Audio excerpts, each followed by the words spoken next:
Welcome back mga kalapatids. Pakain na tayo ng mga alaga natin, mga stock birds natin mga kalapatids. Tapos itong dalawang ibon natin dito sa loob, si RC Stichelbout, ililod ko siya mamayang gabi mga kalapatids sa Linggo ang Bitaw, Bayumbong, Nueva Vizcaya. Ito nga si RC Love mga kalapatids, ang ibon ilod natin mamaya. Nakapahinga na si RC Stichelbout. Maya dadalhin natin sa Kalabian mga kalapatids. Kasali yan sa Survivor.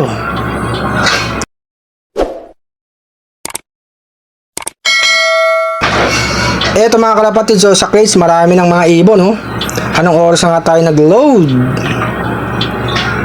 Eto si RC Stichelbout, sinali natin sa Tullaps mga kalapatids. Mabuti nakauwi ito. Meron pa tayong sinasali sa race mga kalapatids. Ito ipasok na natin sa crates dito sa taas. Ito nga si Arcelot mga kalapatids, nakapag-load na tayo ng isang ibon.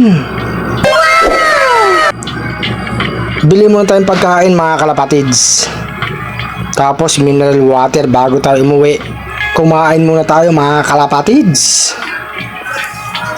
Tara, kain tayo mga kalapatids. Saging, masarap to mga kalapatids. Tapos tubig. Magandang gabi.